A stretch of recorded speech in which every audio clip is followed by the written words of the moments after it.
जी, हाँ जी मैम। हाँ ये हाँ। सुप्रभात, नमस्कार। आदरणीय प्रधानाचार्य जी, उप प्रधानाचार्य जी, निर्देशिका जी, विद्वान शिक्षकगण, सम्मानित अभिभावकगण और मेरे प्यारे बच्चों। एकता में बहुत बल होता है, एकता में बहुत बल होता है। यह राष्ट्र की हर समस्या का हल होता है, यह राष्ट्र की हर समस्या का हल होता है। जी हाँ, जैसा कि हम सभी जानते हैं कि भारत के लौह पुरुष सरदार वल्लभ भाई पटेल जी का जन्म 31 अक्टूबर 1875 को गुजरात में हुआ था। इनकी जयंती को चिन्हित करने के लिए 2014 से प्रत्येक वर्ष 31 अक्टूबर को राष्ट्रीय एकता दिवस के रूप में मनाया जाता है, जिसका शुभारंभ हमारे प्रधानमंत्री जी श्री नरेंद्र मोदी जी ने किया था। आज हम सभी राष्ट्रीय एकता दिवस पर शपथ ग्रहण करने के लिए यहाँ पर प्रस्तुत हैं। आप सभी से मेरा अनुरोध है कि आप अपने स्थान पर खड़े हो जाएं। आप जहां भी बैठे हुए हैं सभी अपनी अपनी जगह पर खड़े हो जाएंगे। सभी बच्चे अपनी जगह पर खड़े हो जाएंगे, सभी अभिभावकगण भी, सभी शिक्षकगण। हाँ जी। और अपना दाया हाथ, मतलब जो आपका राइट हैंड है, उसको अपने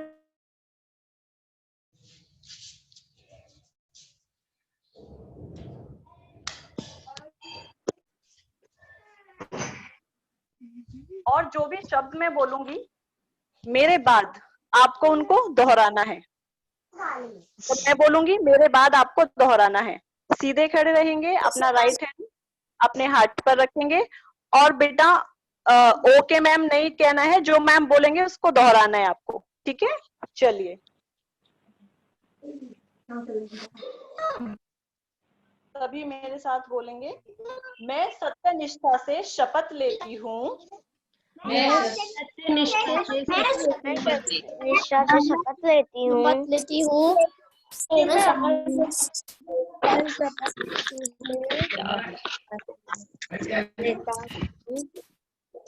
अखंडता और सुरक्षा को बनाए रखने के लिए और चल रहा है हमारा राष्ट्र की एकता अखंडता लोग रोगे तो सुरक्षा को बनाए रखने के लिए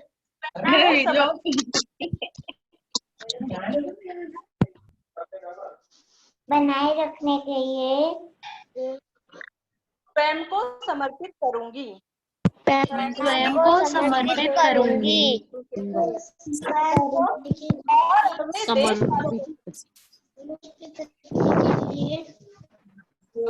मैं अपने देशवासियों के बीच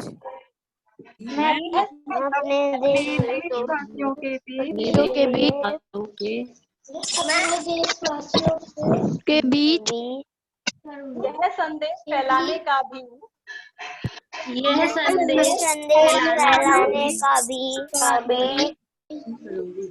भरसक प्रयत्न करूंगी।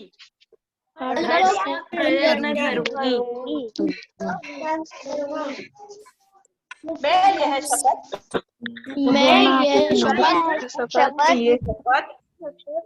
अपने देश की एकता की भावना से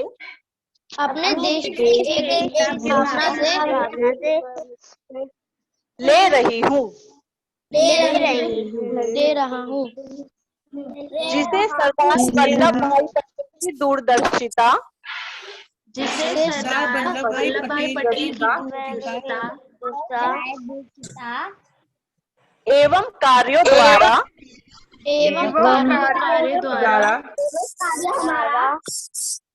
संभव बनाया जाता है।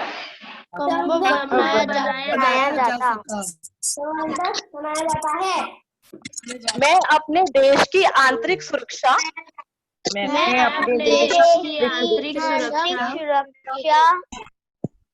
सुनिश्चित करने के लिए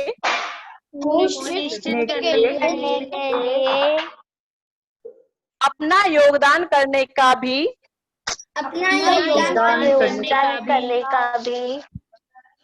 सत्यनिष्ठा से संकल्प करती हूँ।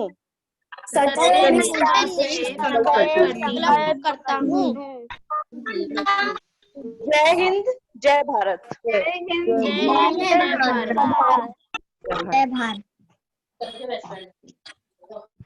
अब मैं अपने स्कूल की प्रधानाचार्य जी से अनुरोध करूंगी कि वो अपने मुखारविंद से कुछ शब्द कहे और हम सभी को कृतार्थ करे। Ma'am please. धन्यवाद Sonika. Thank you everybody. Thank you every children. आप अभी बैठ जाइए और मेरे ध्यान से मेरी बात सुनिए, ठीक है? हाँ जी, हाँ। बेटा, आज हम लोग किसकी शपथ लिए? आज 21 अक्टूबर है। आज सरदार वल्लभ भाई पटेल की जन्मदिन है। एंड आपको जो कि आपको पता है 1871 में उनका जन्म हुआ था। एंड 75 में 1875 में उनका जन्म हुआ था, 1875 में, और गुजरात में। ऑलराइट, नहीं गुड मॉर्निंग बोलना नहीं है, ठीक, अभी सुनिए। तो सरदार वल्लभ भाई पटेल उन्होंने लॉ पढ़े हैं। उनके जीवन आप लोग सुनेंगे स्पेशल असेंबली में। और उन्होंने लॉ पढ़े हैं, और लॉ पढ़ने के बाद विदेश से लॉ पढ़ के आए थे। और लॉ पढ़ने के बाद उन्होंने गुजरात में एज अ लॉयर काम कर रहे थे। तो उस समय वो गांधी जी के संस्पर्श में आए और ही केम in touch with Gandhi ji के संस्पर्श से आए। और उन गांधी जी द्वारा, गांधी जी की नीति द्वारा, गांधी जी की भाव द्वारा, फिलोसफी द्वारा, दर्शन द्वारा प्रभावित हुए। और प्रभावित होके उन्होंने गांधी जी की काम पे सहयोग करने लगे और धीरे धीरे गांधी जी की दाएं हाथ बन गए। ठीक है? गांधी जी की सब काम में, सकल कर्म में, सब कार्य में सरदार पटेल का एकदम बिल्कुल उनका साथ था, जैसे छोटे भाई का होता है। गांधी जी खुद भी सरदार वल्लभ भाई पटेल को अपना छोटा भाई मानता था। और ऐसे ही उन्होंने गांधी जी की आदर्श से गुजरात में बरदौली आंदोलन शुरू किए, जो अहिंसा आंदोलन गांधी जी का है। सत्याग्रह, सत्याग्रह की मतलब क्या है जानते हो? सत्य आग्रह। सत्याग्रह का मतलब है सत्य के प्रति आग्रह। ठीक है? उन्होंने सत्याग्रह आंदोलन बरदौली गांव में शुरू किए, जहां पे बहुत किसानों को बहुत ज्यादा उनका टैक्स लगाया जा रहा था।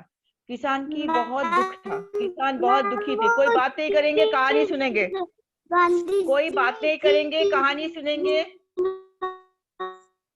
जब पूछेंगे आप बोलेंगे, अभी सब चुप रहेंगे।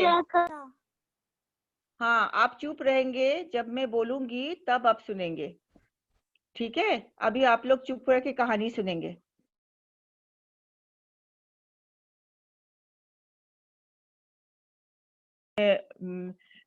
बरदौली आंदोलन में जब सरदार पटेल ने उनको लीड किए हैं, उनमें नेतृत्व दिखाए, तब सब इतना खुश हुए। और उस दौरान अंग्रेज भी सरदार पटेल की काम से, अंग्रेज भी, और उनको सत्याग्रह से अंग्रेज भी मान गए कि उनको जो टैक्स है, जो कर है, वो माफ किया जाए।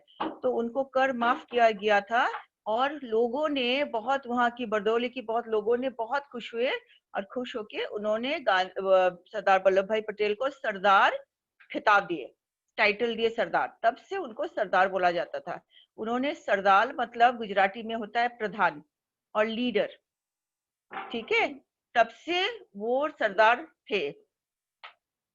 तो उसकी बात जो है, गांधी जी की आदर्श से उनको दाएं हाथ बन के सरदार पटेल हमेशा साथ दिए, साथ रहे, ठीक है?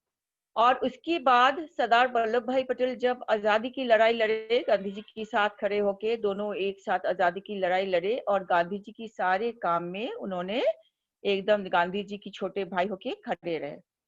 उसके बाद जब भारत स्वतंत्र हुआ, तब भारत में जब स्वतंत्र होने की बात आई 1947 में, तब एक कौन प्रधानमंत्री बनेंगे, कौन राष्ट्रपति बनेंगे करके निश्चय करने के लिए वोटिंग करना था। तो उसमें वोटिंग हुआ था, इलेक्शन हुआ था। उस इलेक्शन में सर्वसम्मति से राजेंद्र प्रसाद जी सर्वसम्मति से राष्ट्रप्रधान बने, मतलब राष्ट्रपति बने। और उसमें ज्यादातर शायद 99% लोग सरदार वल्लभ भाई पटेल को चाहते हैं वो प्रधानमंत्री बने। लेकिन उस समय, जैसे आपको पहले भी बताए, कि हमारे देश जो है, भारत वर्ष जो है, छोटे छोटे 565 राज्यों में बटा हुआ था। हमारे भारतवर्ष जो है छोटे छोटे 565 राज्यों में बटा हुआ था। एक एक प्रांत, मतलब एक एक शहर का एक एक किंगडम था, राज्य था। हैदराबाद अभी जो शहर है एक राज्य था, ठीक है। फिर जूनागढ़ एक राज्य था। फिर बहुत सारा जितना भी स्टेट है सब तो राज्य था। स्टेट के अंदर भी छोटे छोटे शहर भी एक एक राज्य था, एक एक कंट्री था।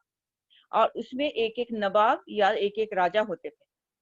तो अब जो भारतवर्ष बनेगा तो किसको लेके बनेगा?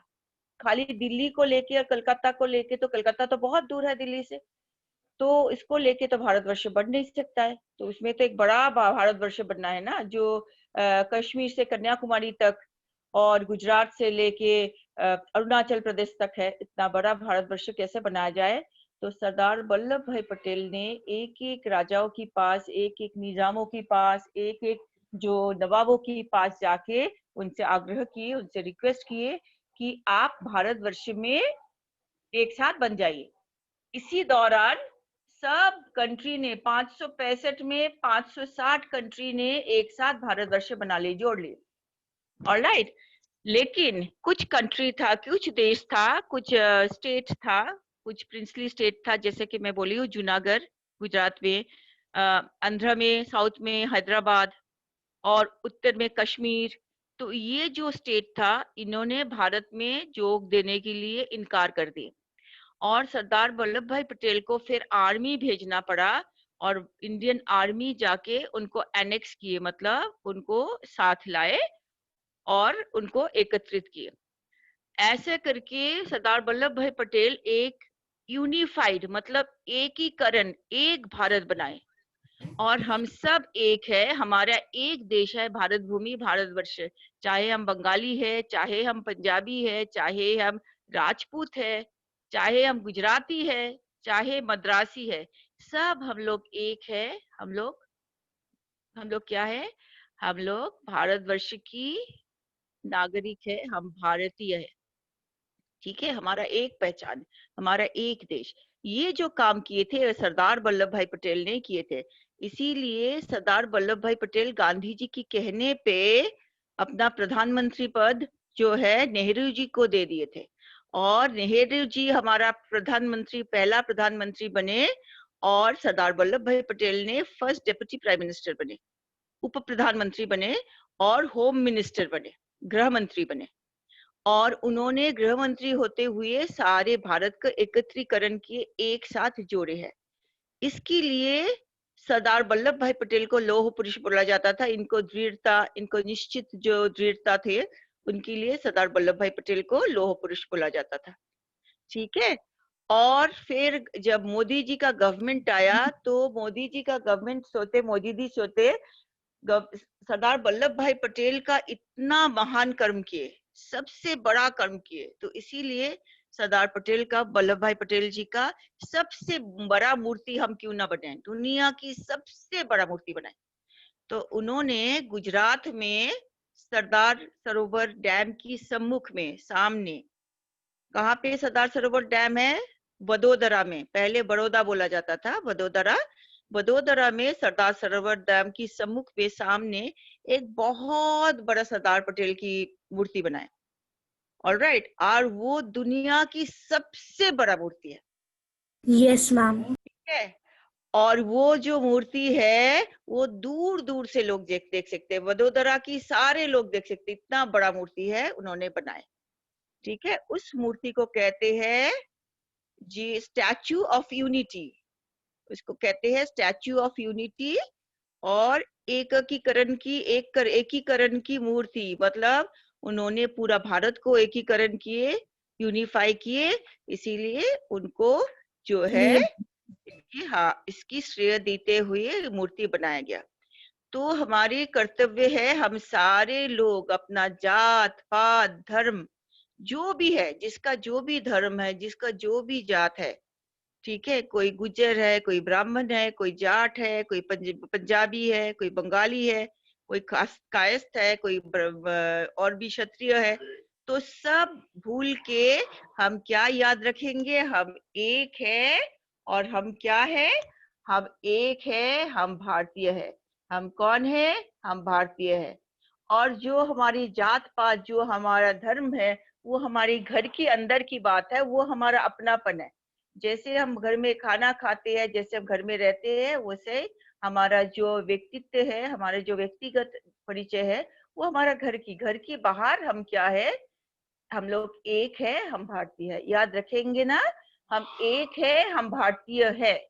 यही हमारा सबसे बड़ा परिचय है। चाहे हम कहीं पे चले जाए दुनिया की, हम कौन है? हम तब ना बंगाली, ना पंजाबी, ना जाट, ना गुज्जर, कोई नहीं है। हम कौन है? हम भारतीय है। ठीक है, याद रखेगा बच्चे। आप कौन हो?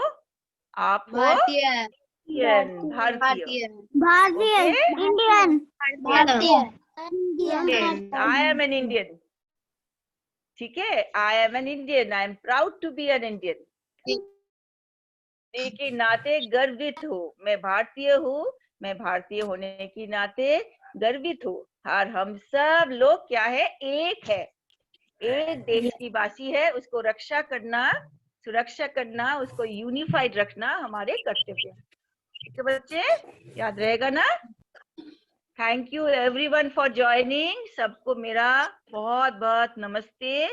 सबको बहुत नमस्कार आज ज्वाइन करने के लिए। जितना पेरेंट्स, जितना भी अभिभावकगण ज्वाइन किए, जितना टीचर्स, जितने स्टूडेंट, जितने टीचर्स, मैम, हमारे निर्देशिका मैम, जो भी ज्वाइन किए, सबको मेरी प्रणाम, सबको मेरा थैंक यू मैम बच्चे। अभी आपकी क्लास ज्वाइन करेंगे। आज आपका क्विज कंपटीशन है बच्चे, उसमें आप पार्टिसिपेट करेंगे। ठीक है, सरदार वल्लभ भाई पटेल के ऊपर एक की क्वेश्चन प्रश्नोत्तरी होगा। आपका क्विज कंपटीशन होगा, सब क्लास में होगा। क्लास 3 से लेके 8 तक सब क्लास में होगा। आप लोग अच्छा से इस पे पार्टिसिपेट करेंगे। ठीक है, ओके। ऑल द बेस्ट बच्चे। खुश रहना, अच्छे से पढ़ना, बहुत बड़े रहना, और बड़े बड़े बनना। मम्मी पापा का नाम रोशन करना, देश का नाम रोशन करना, स्कूल का नाम रोशन करना, और का नाम रोशन करना। ठीक है, ओके, बाय बाय बच्चे। नमस्ते, नमस्कार everyone. Thank you ma'am. Bye bye ma'am. नमस्ते, नमस्ते। बाय।